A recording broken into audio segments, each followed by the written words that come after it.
Hey, everybody, I'm Mike, And this is Matt or Matthew, depending on what you want to call me. and welcome to We Are the Batman. This is your number one show for all things Batman related, be it movies, comics, or television. And we're kicking things off strong with, it's obviously been a little bit since this was released and hit theaters, but we are going to give our overall thoughts on the 2022 released Matt Reeves directed The Batman, starring Robert Pattinson, Zoe Kravitz, Paul Dano, Jeffrey Wright, John Turturro, Colin Farrell. A lot of names in this. Skarsgårds and other guards. Skarsgård, yeah. It's a lot of people, a lot of names, a lot of faces, in front of and behind the camera, and we're gonna get into a little bit of all that stuff. Let's kick things off here, though. Matt, just a simple yay or nay on this movie. Yay or nay? I'm a yay. Definitely a yay. Yeah, I'm a big yay. I'm a big yay too. Was this something that you were like super excited anticipating? Were you just kind of like, yeah, cool, I'll see it when I see it? Like, how are you feeling before going into this? There's few characters when it comes to their movies that I'm going to be their opening day. Batman's one of them. Mhm. And I wasn't like, it's kind of weird. Like, I wasn't super anticipating this just because DCFU has done me wrong for the past 10 or 15 years or whatever they call themselves. But I was very intrigued by Pattinson being Batman. Mhm. Like ever so often there's a casting for a film and I'm like, I would have never picked that dude. What did he do in the room for them to give him the job? I got to see it. Mhm. It was similar like Chris Evans, who had not played the stalwart hero that I had seen and always the swagger guy. So when he was announced as Captain America, I was like, can he do that? I have to see this. And of course he did. And just like Evans, Pattinson is amazing as Batman. He really found an understanding with how this character was going to work, particularly with this Matt Reeves version of it. This is a take on Batman and Bruce Wayne that we have not seen before. I can recall, and Batman's my lifeblood. I don't recall ever really seeing this side of, even in the comics, going into year one and all that. This is something so different. And when you hear Matt Reeves talk about drawing the comparisons to Kurt Cobain from Nirvana, it really, I think, speaks volumes to the kind of uh, tortured rock star type who's just figuring out the best way to function in the world as he knows it. And I think we got a lot of that with Pattinson. And yeah, I was one of those people who, when I heard he was cast, I was just like, really? And Yeah. I had seen his stuff outside of Twilight. I wasn't one of those people like, oh, really? They got the sparkly vampire. It's like, no, like I had seen The Lighthouse. I had seen a bunch of his other stuff, and I was just like, really? Oh, okay. I'll I'll play along. I'll give you a shot. Um, so that, yeah. So going into it, and like you, I agree. Like he just nailed it. He nailed it so well. Well, and I think for me personally, the biggest problem I've always had with all the Batman movies, all of them, is that you could read 8 issues of the comic and you never see Bruce Wayne. Mhm. And they never did that in the movie. Yeah. So for this to be like 80, 90% of the time, he's Batman. Like you Yeah. see him as like, even when he's not in the cowl, he's still in that weird like homeless garb or whatever they call that. So Mhm. there's only like 3, maybe 4 scenes of him just being Bruce Wayne outside of doing Batman stuff. Yeah. And that was something I've been looking for a long time because, yeah, like I said, it's like it's so rare he's Bruce Wayne because it's called Batman, not Bruce Wayne as a vigilante. Mhm. So I think it was interesting that, and I don't know if you want to get into the costuming and the cowl and thing like that, but Yeah. whatever they did with that cowl allowed him to act through it. Mhm. So he is probably, in my opinion, the the best I don't want to say, I can't decide if I think he's the best Batman, but he is the only person who has been able to actually get a performance within the suit.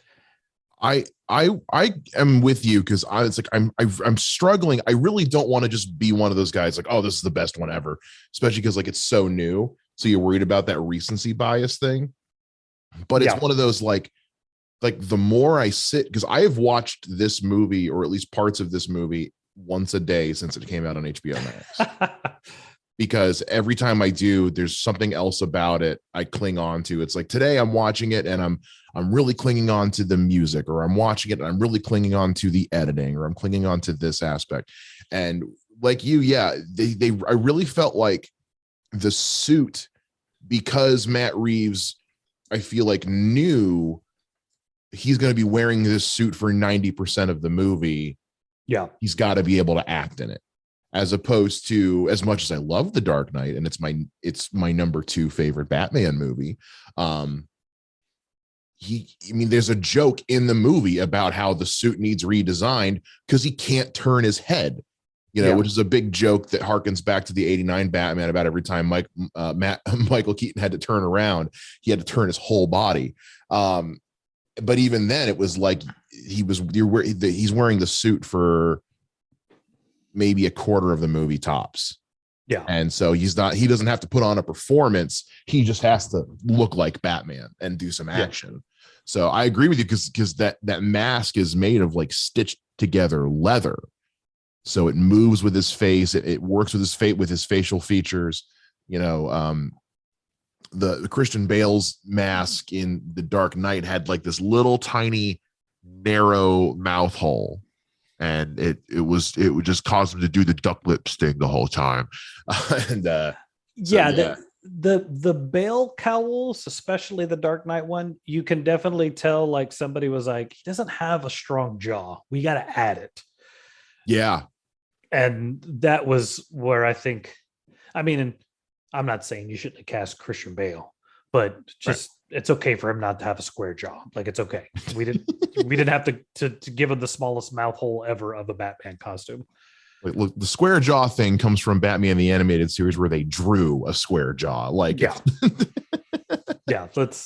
Sometimes you just have to let humans be humans. I know it's odd, especially in comic movies. Mm-hmm. But no, I think that his performance, like I said, I don't know if it's the design. I don't know if it's just the manner of the way he's able to act with his eyes. Mm. And it was, his perform. I like the movie a lot. I think it's an excellent film, but it doesn't work without his performance. Oh, so you're saying that, like, at the end of the day, if without Pattinson's take on Batman, this movie probably doesn't work? Well, it doesn't do what it is doing. Like, you would have to change the film, because you're watching a detective do his job. Mm. And if you can't make that work through the Batman outfit, this movie becomes really boring, really fast. Mm. If you have somebody who's in a stiff costume like Keaton or several of the others, who can't emote, who can't tell you what he's thinking, and he's just walking around in this suit, this movie just kind of goes from like, this is awesome, to, it's a cool story. Batman's just walking around like a weirdo. I get you, and I compare this to, I don't know, I don't think you've seen, but Blade Runner 2049. I have. You have? Okay. I can't remember if you had or not, but I say a lot of the same things about Ryan Gosling, in terms of his ability to convey a lot with his eyes. In both Blade Runner 2049 and First Man, both movies where Ryan Gosling's playing kind of an emotionally cold, non-expressive character, he does a lot of emoting with his eyes. When he learns a piece of information and he looks down, and you kind of see the way his eyes are flickering and the way he's positioning himself, and you can figure out what he's thinking. And I don't think Blade Runner 2049 or First Man work as well without that kind of acting. And so, yeah, I'm with you as far as Pattinson goes. The same thing is because he's in the movie, he's in 90% of the movie, but he has like 10 lines. Yeah. So a lot of his acting does have to be conveyed non-verbally. And yeah, I think, like, I think about the scene where he's checking out Riddler's apartment, and Officer Martinez is giving him crap, and he just keeps looking back at him like, really? Yeah. And those scenes alone, he doesn't say a word, but you understand 100% what he's thinking and feeling, because he gives it away with how he looks. See, and this is where I know it'll probably never happen, Mhm. but I would love to see this version of Batman with the Justice League, because I think that's, for me personally, the coolest thing about Batman is watching him be a dick to Superman. Right. Like, you don't get that when he's by himself, Yeah. or if he doesn't have a Robin, and he's usually not that short with Robin. But to see him, like, pointing out all of Superman or Wonder Woman's mistakes, telling Flash what a moron he is, and then just taking Green Lantern's ring. How'd you do that? You weren't concentrating. Yeah, and just getting that kind of thing, but some of it nonverbal, or just whatever. Clark Kent, Bruce Wayne, Wally West, change. So I that is one thing it would be fun, because that's same with Christian Bale. I would have loved to have seen Christian Bale's Batman interact with some of the other heroes. He didn't quite have it as bad as I think some of the other ones, as far as the whole, like, I don't like people, but you could definitely tell there were some people who was like, yeah, whatever, I don't want to talk to you. Well, as much as, and I know you don't, but as much as I liked Batfleck, I feel like he was never given the room to do that, because the movies he was in was either trying to take out Superman or trying to take out a giant alien. Like, it wasn't a lot of, he wasn't given as much room to breathe with those kinds of things in the limited amount of time we had him. Yeah, he is I will say it, along with Cavill, he was just robbed of what could have been something cool. I'm not the biggest fan of those movies, but I can't say Ben Affleck was bad as Batman. Like, as much as that one weird speech is kind of off-putting, his whole, like, that man is an alien. If there's even a 1% chance that he is a villain, that we have to take it as an absolute and kill him dead. And I don't care what his mom's name is, he's going to die. Anyway, sorry. But I think that's where, to me, some of Batman's coolness is. Like, one of my favorite moments of that character was in a Green Arrow and Black Canary comic. And they have called him to help them fight this team. And there's, like, all these bad guys, and it's Black Canary, and Batman shows up, and he's like, all right, who's the most powerful person here? And she's like, him. And he hits him in the head with a batarang.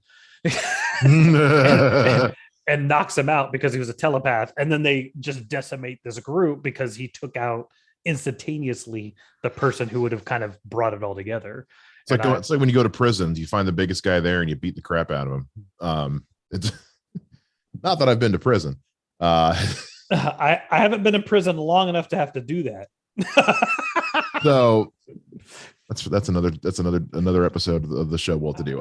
Anyway, so with the Batman, and we take a look at, like, this is one of those ones where, like, as strong as Pattinson was, also I feel like this movie doesn't work without a strong enough supporting cast.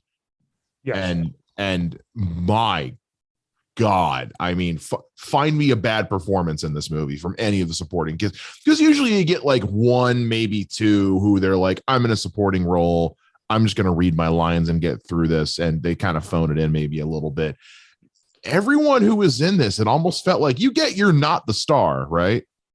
Yeah. Like that everybody was delivering 100%, no matter how big or small their role was. So which of the supporting cast, and I feel like I might know what your answer is going to be, which one do you think stuck out the strongest for you? Honestly, I want to say Jeffrey Wright, because I love a capable Gordon. I can't stand doddering Gordon who's just watching Batman do things. But man, John Turturro, bro. Right? Like, just like, dude, where did this come from, bro? Like, I underestimated the sneakiness, because he was the one I was betting was going to be just, fine. Yeah. I thought I was going to walk without going, yeah, it was fine. It was fine. It was really good.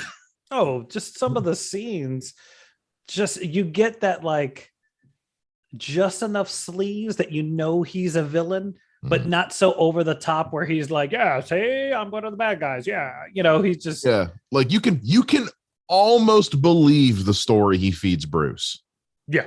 Like you're pretty sure he's full of shit, but you can almost believe him. Yeah. Like he's that charismatic.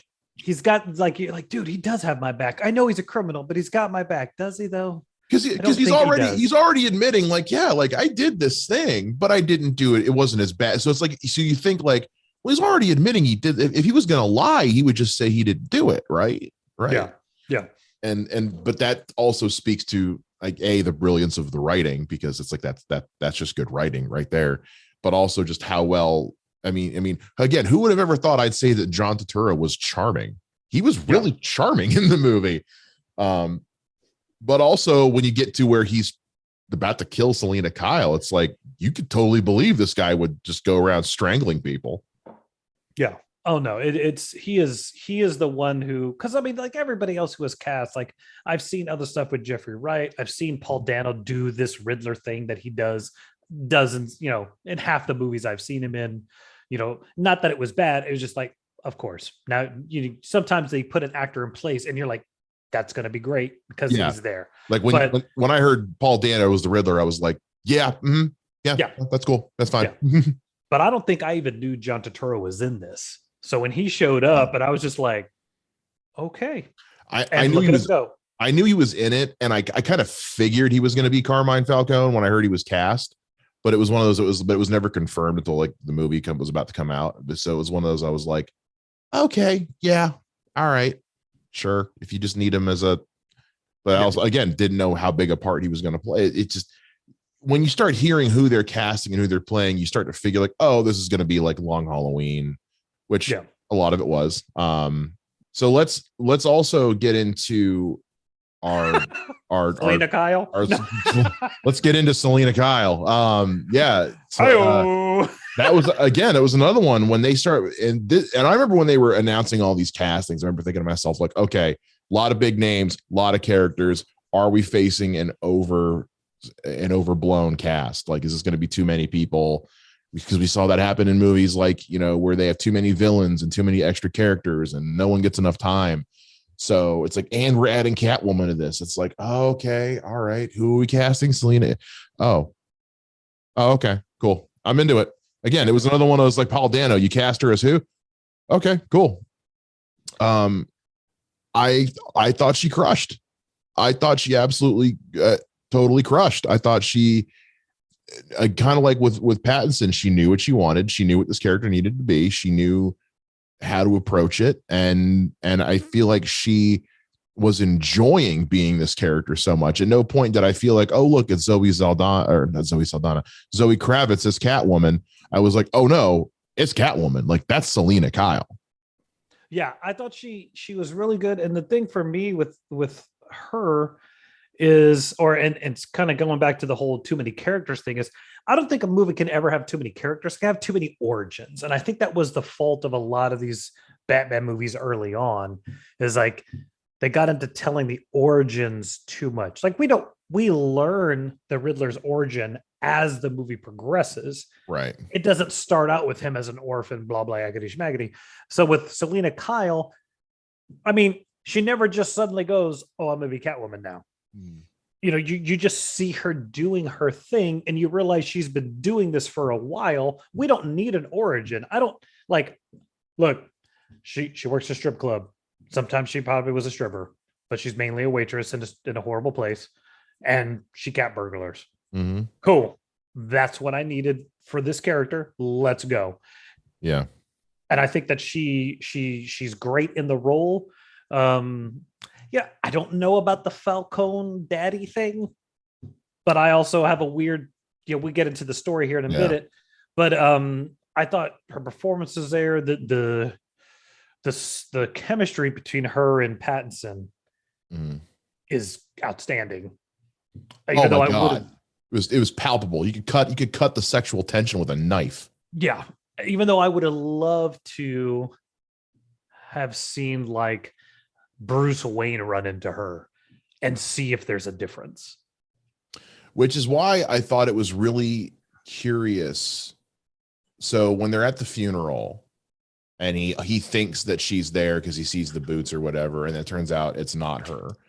But I also distinctly remember production stills from the set of seeing Zoe Kravitz in that outfit in that set. So I almost wonder if there was a different take or a different version of that scene where she was there that they decided to go against or to change, or if that was just there for the sake of being a fake out. I don't know. But I'm with you. Like, yeah, it would have been neat, but also when you consider the fact that this Bruce Wayne doesn't go out, Yeah. that if it wasn't going to be in that funeral scene, it wasn't going to be anywhere else. If this was, because he hasn't developed who Bruce Wayne is going to be in the public eye yet. So if he was out doing more stuff in public, I could see that happening. But since he spends all his time as Batman. Well, and it doesn't have to be a scene. Even if she's there and he bumps into her and then she turns and looks at him and she says, "Oh, sorry," and just walks away from him. Yeah. And you're like, "Oh, yeah, it's not you, dude." Right. It's the suit. It's the suit. Chicks dig the suit. So yeah, I loved her mode, and like I said, we'll get this through, but like I loved the way she played with the motivations. And just again, I seriously hope she comes back, because she, like, if they decide not to have her, I think they've said that like she's still coming back for the sequel, and I hope that remains true. Because I'd love to see more of them together. Like, we're going to see, because this is the first time, and we'll talk about this in a minute, where Batman's had an arc really in any of these movies, and I feel like she does too. And I'd like to see how their respective arcs are going to affect their relationship going forward into future movies. Yeah. I think it's just amazing. And then I don't think we can not talk about Colin Farrell. Oh, no, Colin Farrell's not in this movie. That's not Colin Farrell. That is not Colin Farrell. You can tell me till you're blue in the face. I just can't believe that's Colin Farrell. It's so, the transformation is unreal. There's like 2 different lines he said that I was like, oh, there he is. Like, just really short lines. And I'm like, there he is. But yeah, he does a fantastic job. I'm glad he's in the movie, but I'm not saying this because he's bad in the movie, but I just have this moment of like, why? I think for him, it's seed planting and world building. Yes. For what's going to come, because we see that at the end where that's that shot of him looking out like, okay, now there's room for me to fill this void. But also I always think it's kind of a neat idea where it's like, because there are so many characters in DC Comics that you can use in Batman comics alone. It's like, yes, they could have just made his character just some other high-ranking mob goon. It's like, or we've got characters to play with. Let's just make him another Batman character, and then we can do something with him later. And I think the Penguin one kind of makes sense, because with us being this early into Batman's quote unquote career, these guys got to start somewhere. You know, there can't just be a Penguin all of a sudden. Like, he's got to come from somewhere. And filling in that void that Carmine Falcone leaves, I think makes sense. No, I meant more like casting him. Like, oh, why Colin Farrell? Yeah, like oh, I mean, no yeah, like no, Colin Farrell's a fantastic actor. Yeah, he was. I cannot believe he didn't get nominated for Best Supporting Actor in the Saving Mr. Banks. Oh, that yeah. is a crime. But like, who was going, well, we need somebody who's kind of portly and can act. Well, there's nobody. Let's get Colin Farrell and put him in a suit. Like, let's that's get this where ridiculously I'm like, handsome Irish guy. Yeah. You're just like, that doesn't make any sense. Yeah, I get where you're coming from. Yeah, that is such. It's like, listen, we want you to be in this Batman movie. Oh, really? Who am I going to be? Batman? No, you're going to be a bad guy. Oh, am I going to be Joker? Am I going to no? You're going to be the Penguin. I'm sorry. What now? Yeah. What? No. It'll make sense when you see it. And I mean, yeah, it worked so well. I walked out of that going like, I never thought the Penguin would be my favorite part of a movie, but he was my favorite part of the movie. He was great. And then, like I said, Colin Farrell's one of those actors, like, with the exception, I think, of maybe Minority Report, I've liked him in everything he's been in. Even when the movie's not good. Yeah, even when the movie's not good, I've always liked him. Daredevil's not a good movie. He's so good as Bullseye. Oh my gosh. He's having so much fun. He's Is. having so much fun in that movie.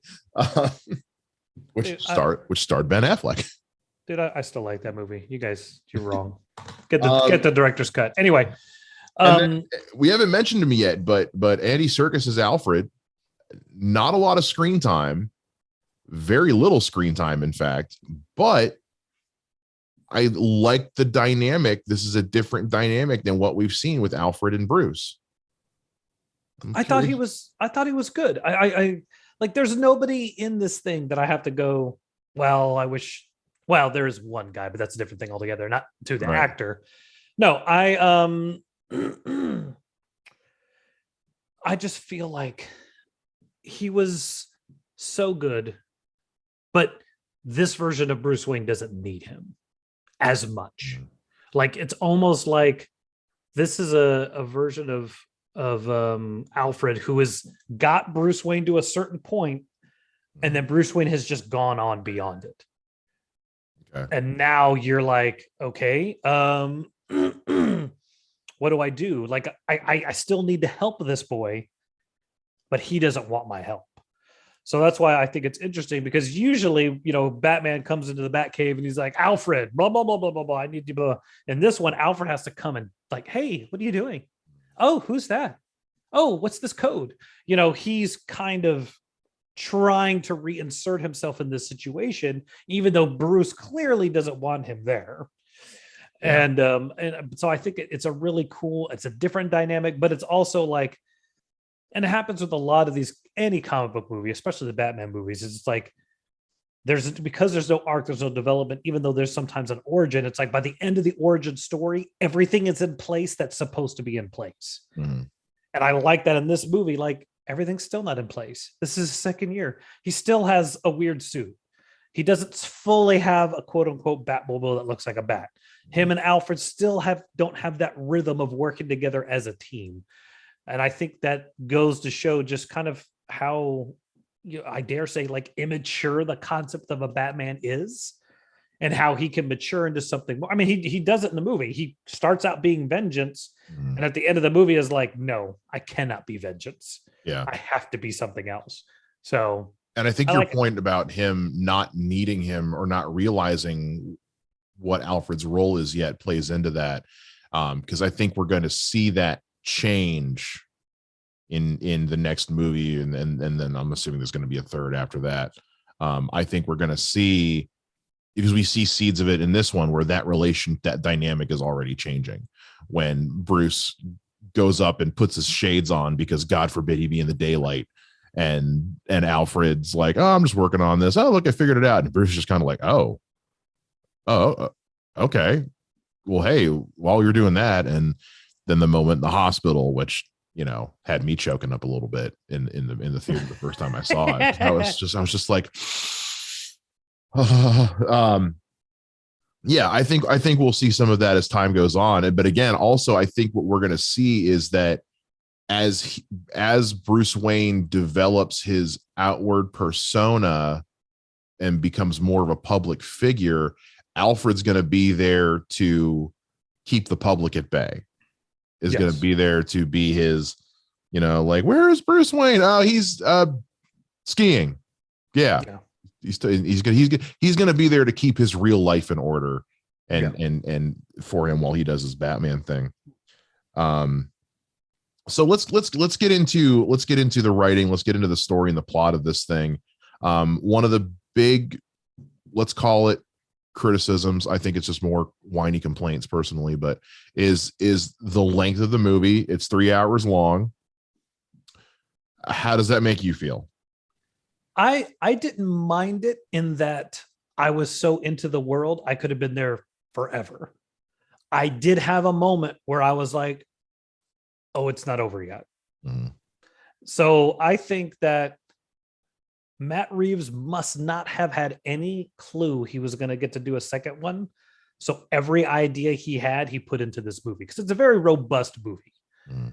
You know, it's Batman versus Riddler, Batman versus Falcone, Batman of Batman versus corruption, Batman finding out about his background, Batman, Catwoman involved, her streak through all this. I kind of feel like, and it's not bad, but take out one. Like, Okay. get rid of the whole Falcone aspect, and it's Batman versus Riddler and corruption, or Batman versus Falcone and corruption. I feel like it's not, I don't think it's still a great movie, but a 2-hour version of this movie that leads it to a third movie that is him having to complete the arc of either one, like ending it where the Riddler has done something. Okay, now the next issue or the next movie is about him taking out the Riddler, something along those lines. Because I mean, I had the point in the movie where I was like, all right, now we're going to do Court of Owls because this movie is so stuffed. And right. it has a good pace. And because it's that noir detective thing, it didn't feel like I don't want to be here. But I did have a moment of like, oh, we're not done. And because I was into it, I had no problem staying. But if you don't buy into that movie and then suddenly you're like, oh, wait, Batman has more crap to do, I can totally see somebody being like, no, I'm out.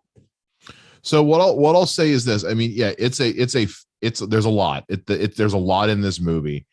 I struggle with the idea of taking anything out only because the way it's set up. If you remove the Falcone stuff, okay, well then what does that do with the rest of Riddler's plan? If you remove the Selena Kyle stuff, like how do you need her to help kind of uncover everything going on with Falcone? If you remove, it's one of those, it's like the way it's hard for me to get my head around removing any one of the things just because of how everything is written is in such a way that it's like there might be a 2-hour version of this if you go back and rewrite the other 2/3 of the movie. Correct. But you'd have to go back and rewrite the other 2/3 of the movie to make it work. And I don't know. But also, and I was talking with somebody about this last night, it's like, yeah, it's 3 hours and yeah, it's a lot, but is it interesting? Yes. And mine says like, yeah, it's 3 hours, but it's an interesting 3 hours. Avengers Endgame was 3 hours, but there was stuff happening in those 3 hours, as opposed to The Irishman, which is 3.5 hours. And it's a long 3.5 boring hours. There's not a lot of interesting. It's mostly just a lot of like, okay, all right. And we're still talking and we're still talking and we're still, oh, look, Robert De Niro's getting a hot dog and we're still talking. Like, it's actually a scene in the movie, by the way, kids. So I'm like, a movie being long does like a movie's length doesn't determine its quality. I heard a lot of people saying like, oh, it sucks because it's so long. Well, no, that doesn't mean it's bad. It just means it's long. As long as what's happening in the 3 hours is interesting and good, I could give a shit. Well, and that's where you get into what are we looking for? Yeah. If you're not looking for a noir detective Batman movie, this movie is not for you, i.e. most people would say it sucks. Right. But also I would say they've been very public that that's what this movie is going to be. Mm-hmm. Like it is, they have not shied away from that at all. So it's, again, that's one of those, it's like, okay, but because people I was talking to, they were like, oh, there wasn't a lot of action. I'm like, they said from day one, this was going to be a mystery. It's not an act. Yeah. So I was telling my mom before she saw it, I was like, just so you know, it's not an action movie. There are action sequences in it. It is not an action movie. It's a Fincher-esque, Zodiac meets Seven with Batman sprinkles. That's the movie. And so she knew that going into it. So she was able to sit back and take it for what it was. People who were going into it saying, oh, well, there wasn't enough action. It's like, okay, well, go back. And then I say, go back and rewatch it, knowing it's not an action movie. And what I found is with a lot of those people, when they went back and watched it a second time, now knowing what the movie is, they enjoyed it more the second time because now they could put their expectations to the side. Correct. And that's what happens with, I think, some movies of like, you know, what did I want this movie to be? Yeah. If you go to Fight Club thinking you're going to have this really cool, interesting pit fighting movie, Yeah. you're going to hate it. And then when you watch it the second time, you realize it's hilarious. Yeah, that was right. but no, and so that's I'm not saying it's a complaint. It's not a complaint, but it is something that I go like, yeah, like if like you said, if you're not on this ride, this movie is going to be, it's going to be a hard pill to swallow. Yeah. But with that being said, you know, we get into a couple of story. There are several story elements that I think people were hoping they were going to avoid, and they either did or did not. We didn't bother with the whole Thomas and Martha Wayne getting shot behind the theater, which was nice. They do play a part in this movie, and I actually really liked how they incorporated that story into this. Yes. Because I had not read Batman Ego prior to this. So when they dropped the whole Martha's last maiden name was Arkham, two thoughts went through my head. Oh, that's different. And, you know, I always did kind of wonder what Martha's maiden name was before, because she's always just Martha Wayne. So, because I remember hearing people in the theater behind me going like, wait, what? That's a thing? Like, but also we get that. And then we also get which some people were saying they didn't want, but we also get a slight acknowledgement at the existence of the Joker, which people have had some mixed feelings about. And so I want to ask you, how do you feel about the way they handled the Waynes and their murder and all that? And how do you feel about how they handled the acknowledgement of the Joker? I think the Wayne's thing was perfect. I could have done without the Joker. Okay. I think the Wayne's dodging the origin, dodging the pearls thing that we've seen a billion times. I love that. Let's just get with Batman doing his thing. I had not read Batman Ego either. I don't think I knew the Arkham thing, but I've been fascinated. Some of the Arkham stories, either you get into Arkham Asylum or the last Arkham, which is creepy as hell. Well, both of them are creepy, but yeah, I did not know that. And I thought it was fascinating, especially when you get into like the mental health thing, because then you have to go, well, I guess that explains Batman. A little bit. A little bit. But no, like, I think with the Joker thing, like, I'm really glad they took out the deleted scene. Did you like the deleted scene? I couldn't get through it. We'll talk about that later. Because my thing is, it's Batman. Mm-hmm. We know he's out there. Mm-hmm. We know the Joker's out there. I don't need it. I don't need that. Because the problem too for me is like I spent a good minute going like, is it supposed to be the Joker? It's supposed to be Two-Face? Who is that supposed to be? Because they don't say who it is, and you don't see him. So I was like, I'm assuming that's supposed to be the Joker, but then I go, okay, like that adds zero to this movie. Right. You know, I just felt like, if none of that had been in there, it affects nothing of the movie in any way, shape, or form.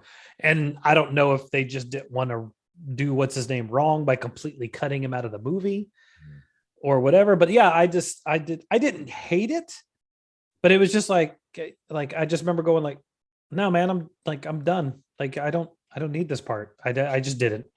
So for me, I love the deleted scene. I agree it didn't need to be in the movie, because watching it and knowing where it takes place in the movie, it adds nothing. It's just there to be kind of a cool scene.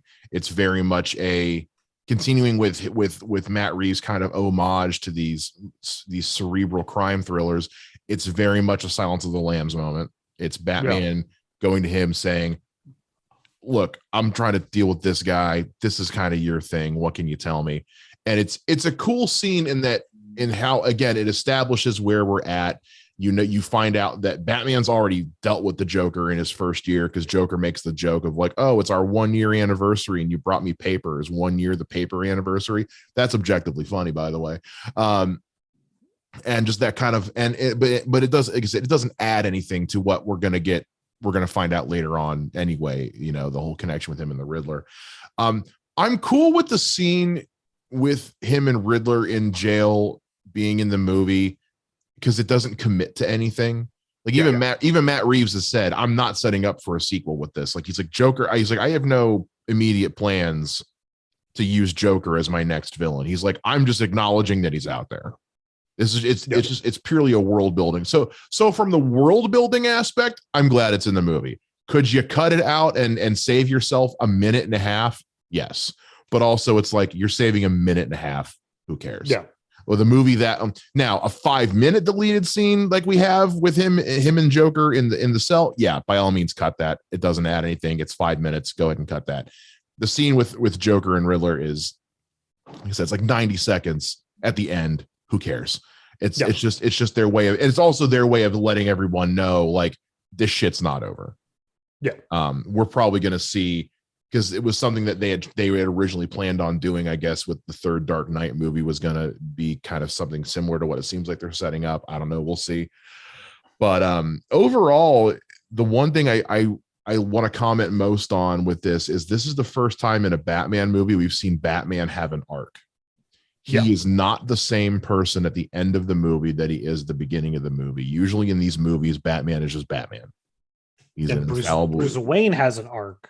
Yeah, usually Bruce Wayne's the one with the arc. Dealing with a dual identity or dealing with blah, blah, blah. Yeah. But seeing Batman have an arc and like we said earlier, of like coming out of being vengeance and going like, no, I should probably call myself the Batman. Because he says straight up, he's like, yeah, I've had an effect on this city. Not the one that I was hoping for, though. I need to change how I do things. That's why we get that great moment. Because I've seen some people talk about how they said you could cut out all the stuff in the arena with the flood and all that, to which I say you go to hell. One, it's a great sequence, and two, we need that sequence to happen for everyone to see him as a hero. Yeah. Because without that sequence, everything he's been doing to stop the Riddler has happened behind the scenes in the shadows. With this moment, he gets to save everybody in front of everybody and have that moment where he holds out his hand and the little kid takes it and people get to see him as a hero. So you get that last shot of him putting the lady on the stretcher and she holds onto his arm like she doesn't want him to go, juxtaposed with the beginning of the movie where he saves a guy and the guy's like, please don't hurt me too. I always crack up that movie happened and I leaned over to my wife and I go, yeah, National Guard, we need your help. But hey, there's this guy. He's fine. I know it's going to be weird, but just he's there to help. Is he wearing a bat suit? Just let it go. Just let it go. He's sensitive. Don't bring it up. It's don't touch the ears. Do not touch the ears. He punched a cop. He'll lose his balance. No. He punched a cop. He'll punch. Was that the Tick where he has the antenna and one of the cartoons they remove him and he can't keep his balance anymore? Yeah, so good. But no, that was my only moment of like someone had to go. Okay, look, he's gonna be dressed like a bat. He's there to help. Just go with it. Just roll with it. Just roll with it. Because the National Guard, let him think he's helping. Because the National Guard would not be from Gotham; they'd be from everywhere. Yeah. Whereas everybody in Gotham would know that he existed. So I just had this moment of them like flying up and going like, "Is that dude dressed as a bat?" No, we got the note. Just he's helping. Fine, it's fine. We got a memo. Okay. It's cool. Cool. Yeah. Cool. The group text. Please be nice to the guy dressed as a bat. Okay, got it. Picture of a bat emoji, question mark, WTF. Yeah. The cape's like an added touch. Just help him unload people. So with that being said, I mean, I could talk about this movie for hours. I think we could just keep delving into this movie deeper and deeper and deeper. Overall, Matt, just kind of your final overall thoughts on the Batman and how you feel about it. It's an excellent film. It is a film that I've wanted to see of Batman for a long time. This is the comics I was reading when I was a teenager, is Batman working with the cops, Batman doing this like procedural detective thing. You know, you don't have the ridiculous over the top, world shattering storylines he's going. It's just him trying to save the city. Pattinson's performance is outstanding, and I mean he's a standout because no one has been able to do what he was able to do in that suit, and that is actually be able to interact and act with people, and you understand what he's doing, what he's thinking, what he's saying, and then just the intelligence that he, because some of the other Batmans, they've been smart, but they've been smart because of I'm going to do this. I'm glad I have $80 billion of technology that helps me with it. So I think that's the big thing for me is I just like the more grounded, the more boots on the ground kind of approach to him, and just seeing him do something we have never seen him do, and that's just be detective. Yeah, I'm with you. This is a version of Batman that I've wanted to see for a very long time. My favorite stories with Batman were always the noir mystery detective stories. I'm a big fan of long, packed, what I like to call deliberately paced films that just take their time and just tell the story they want to tell and don't worry about trying to keep it under a certain length. It's like, look, we're just going to tell the story we want to tell, and it's as long as it is. And the absolute smorgasbord of acting and great performances in this, again, behind the scenes as well. I mean, Matt Reeves with his amazing script and direction, fantastic cinematography. Giacchino's score, which we haven't even gotten into, Giacchino's score for this movie is one of his best. I pray he's nominated for an award for this, because the score for the Batman, just the Batman theme alone is just sends chills through my spine. I can't recommend this movie enough. We would love to hear what you guys think about the Batman as well. So hit us up on Twitter. You can find me at Mr. Mike Shea. You can find me at Mr. J Ninja, the letter J, on Twitter. And, we always appreciate hearing from you guys. So let us know, and we'll be back again next time with another delve into the Batman mythos. Dare I say, same bat time, same bat podcast channel. Had to do it. I'll allow it. Oh. Bye, guys.